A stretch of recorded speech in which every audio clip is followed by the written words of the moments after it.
Next set of speakers are LibbyLiu and JoanDonovan, and they're going to be talking about Tobacco 2.0, when money buys the truth and the outcome. Please give them a warm ShmooCon welcome.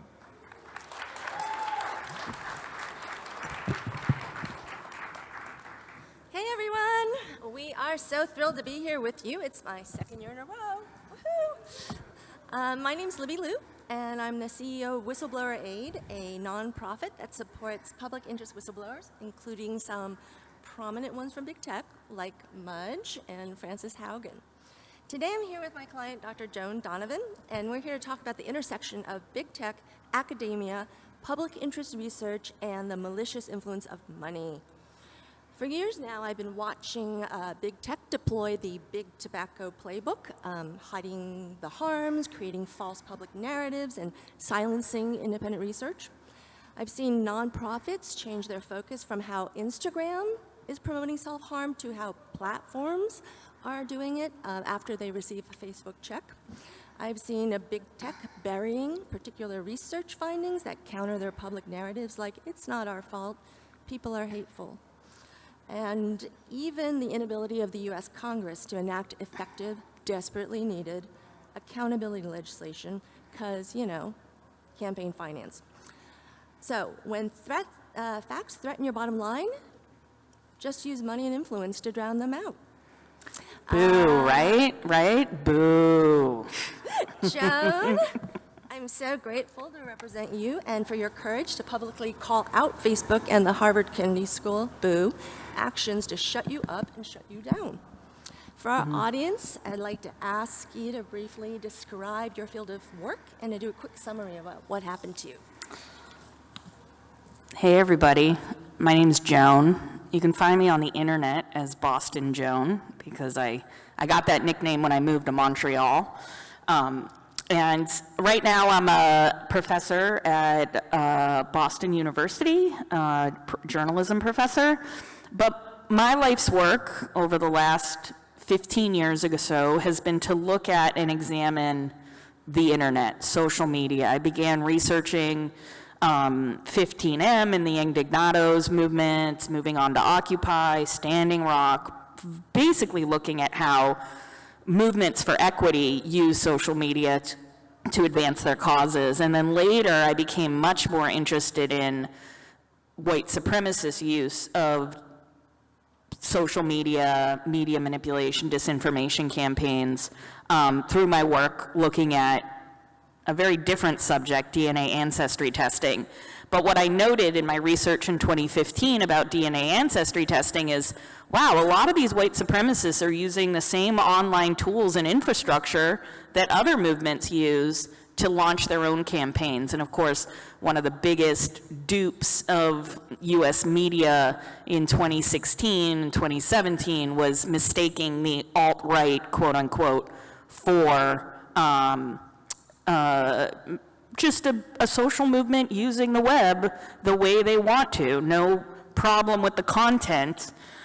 So what I've been doing, though, since then, I was recruited to the Harvard Kennedy School in 2018 to run a very high-profile and successful research team on media manipulation, disinformation. But while I was at Harvard, I became a golden goose. That is, they loved to talk about and promote my research as long as it was very general and as long as it didn't get at some of the root causes of why we're seeing so many lies travel so fast through our media landscape.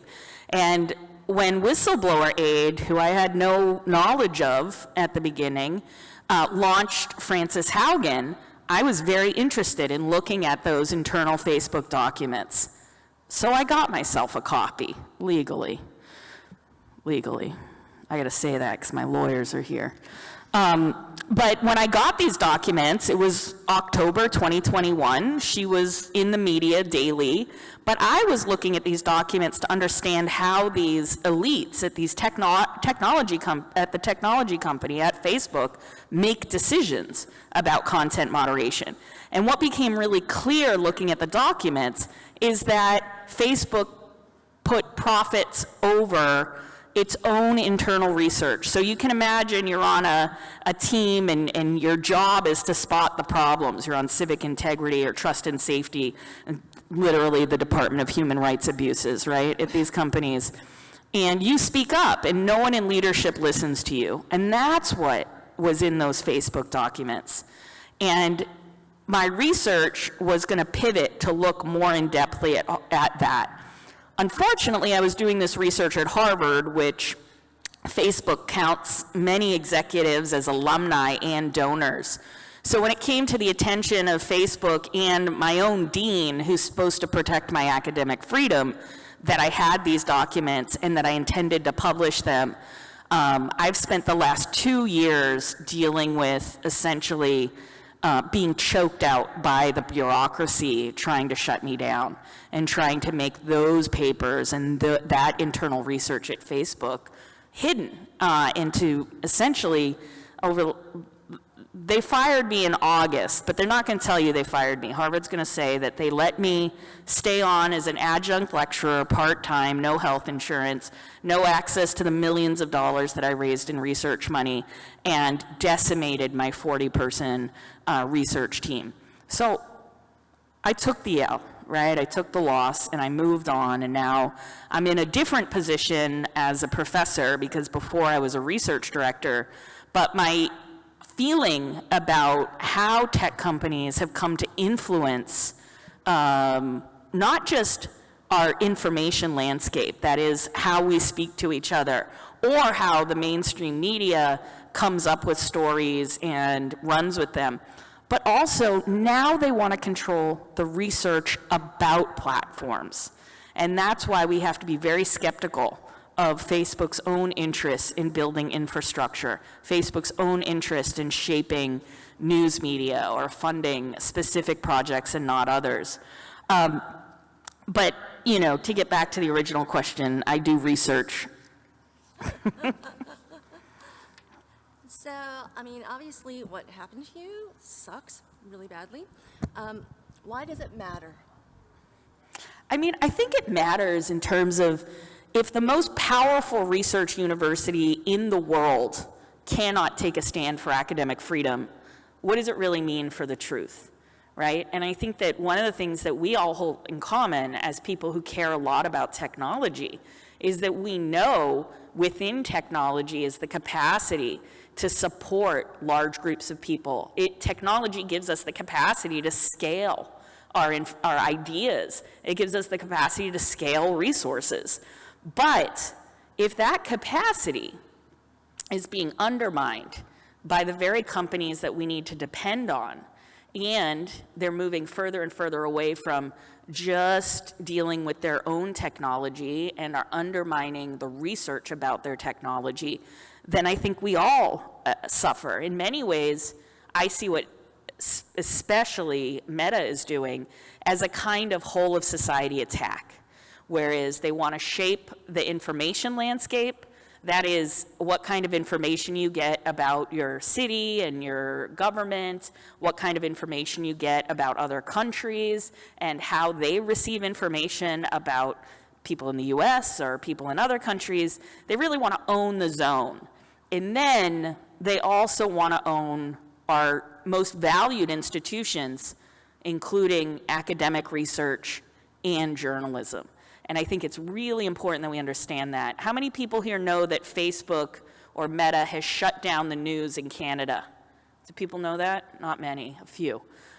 This should be a crime, right? The reason why we care about the open web is so that people can circulate information.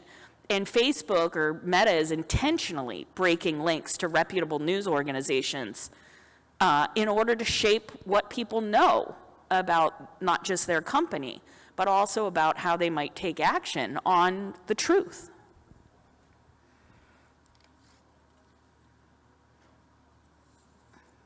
Is it my turn to ask you something? You can ask me anything you want. I asked Libby not to just let me opine here. I'm nervous today. I wore my favorite hoodie, so it's all good. Bane's a band from Boston. and the archetype of a superhero in Batman, but anyhow. I wanted to ask you, Libby, the name of the organization, Whistleblower Aid, is exactly how it is described. And you help people blow the whistle on all kinds of institutional and organizational malpractice. But I wanted to know, and except for me, how do you go about choosing your clients? Except for you, huh? Except for me. I know I'm exceptional, like as in accepted, but otherwise. At Whistleblower Aid, we're a teeny tiny organization, but very mighty. But we have such limited resources, we can only take on about 10% of the cases that we vet and think are really, really worthy. So we need to be really selective because we are focused on providing the best care and attention and support to each of our clients. So the number one thing that matters to us is a person's motivation. What is their motive? We support only public interest whistleblowers, people like you, who are risking everything because of their conscience and who want to have a positive social impact. And we also choose cases that have a potential for an outsized impact because we can take so few cases in a year, like big tech's bad acts will hurt people all over the world. So if we take a case that's about big tech, we're going to have a bigger impact. And of course, the severity of real harm to real people is a determinant factor. In my time, limited time, my case really only came to the public on December 5th. But I've noted that the process of whistleblowing is almost as bureaucratic as it is mental and emotional. And can you describe for me the ways in which Whistleblower Aid supports whistleblowers, and how do you get them through the process without, I had a lot of moments when I wanted to give up, and it almost felt like someone was always there to talk me through it. Well, we hope so. Whistleblower Aid has a really unique 360-degree approach. Most of our team and our board members have been whistleblowers ourselves, and 3 of them are Whistleblower Aid alumni. And so we understand the entire journey, and we know we'll be supporting you through one of the most stressful times of your life. So we try to prepare you for what you're likely to experience, including the stages of grief. We know you're going to be gaslit and isolated, so we make sure you know you're surrounded by people who care about you. We provide whatever you need to lower the temperature in your life while you go through this, whether it's home security or therapy or secure devices. We've even paid pet bills so that you have your fuzzy best friend with you every step of the way. It's just really, really important that whistleblowers understand the journey that they're going to go on when they decide to stand up and call out bad actors, because those bad actors, they have their own whistleblower retaliation handbook. Every time a truth teller steps forward and threatens their public narrative, it's just rinse and repeat, rinse and repeat. So from gaslighting you to co-opting your friends and your colleagues, undermining your credibility to sell short your message, and my favorite is diverting attention from the facts to the ephemeral big picture questions. We see it all the time, and forewarned is forearmed. I think it's really important that we think about, people in the audience today are really on the cutting edge of new research, and many are dealing with new technologies, new products that can have an immensely positive impact, or some can also cause great harm if the product is developed or administrated irresponsibly. I think we hear a lot about this in generative AI at the time, and when I think about technology, sometimes I think about it as first as farce, then as tragedy, where you come up with something, it's fun, it's goofy, it's like, can I get away with this? But what happens then when a corporation puts that product out into the world without thinking about, okay, how many people are going to be harmed by this? What kind of private information is this new large language model going to spit out? And I want you to tell us a little bit about what would you say to people in the audience who may be considering blowing the whistle on wrongdoing within their own world? Okay, so as you know all too well, this is a really, really, really daunting experience, and as you're coming to that decision. I know you're going to be weighing the risks to your career, to your family, to everything against your conscience and the desire to stop the bad acts. So whatever you do, you need to do it safely, legally, and effectively. So you need to do it with help and advice of lawyers that can help you navigate your options. You need to be with a team that understands your motivations and can help you achieve your goals, and that's dedicated to helping you through a really challenging moment. You know, whether you decide to be anonymous or open, you know, we have a lot of anonymous clients, maybe some in the room, but honestly, get my phone number from Mudge or Russ and reach out to me on Signal. And, you know, we'll see what we can do to help. But in closing, Joan, this room, these folks are doers. So you got any calls of action? Yeah, I was really trying to think through, well, what are the ramifications for Canadians who are no longer having even, the statistic is 5 million incidental interactions with the news are lost per day when Canadians are not allowed to access the news through Facebook. I mean, I almost, you know, in my like weird world, can't even imagine a company taking such a disinterested stance in the public good. And what we know about disinformation is that it propagates in places where we suppress the truth. And propaganda can be very participatory. And so one of my calls to action is maybe someone in this room knows of a way to get the news more efficiently throughout Canada. Canada also has a very robust public broadcasting arm or wing of the government that does really great community-oriented work, and that's the kind of stuff that is being suppressed by Meta currently. And disinformation is now filling the void, right? And so I think it's incumbent upon us, people who can think with things, people who can think about scale, people who can think about moving through a system not along the guardrails that have been assigned, and really come up with some solutions, or else what we're going to have is essentially what we have, which are these very small walled gardens online that siphon incredible amounts of profit out of media, out of local news, out of advertising, and do nothing to support the public good. And in moments like we had recently with the pandemic, we need to be thinking about how to shape our information environment online so that people get factual information, or else propaganda and lies are what people are going, or whatever the latest influencer is pushing, right? Whether it's silver or other kinds of supplements, right? And so, you know, I think a lot of us care a lot about information and care a lot about our capacities to share in our communities, but we're being undermined every day by these tech companies that are taking up more and more of our space and aren't giving back enough to the public that is supporting them. So I'm hoping that something like that comes out of a conference like this. People can think about helping with better distribution, or even undermining Facebook's own position on news and forcing news through Facebook in different ways. But you didn't hear it from me. Okay, that's awesome. And if anybody has an idea or wants to brainstorm, you guys can hit up Joan. And if you want to read Joan's entire legal disclosure or complaint and read the emails and text messages that support it, you can find it on our website, whistlebloweraid.org.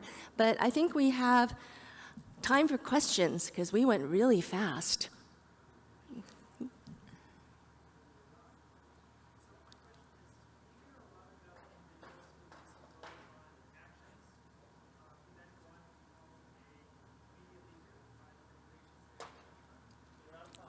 Oh. Yeah. Oh, I thought They we had called- till 6. No. I mean, not 5. 5. I'm I thought sorry. so. My bad. Let's talk. Yes, I'll be standing right over there. right outside the doors so that we don't disrupt the next speaker. I'm so sorry. Did my watch die? No, we just got booed. That's like the wind it up sign. Oh, man. See y'all later. Okay, I guess I won't be coming next year.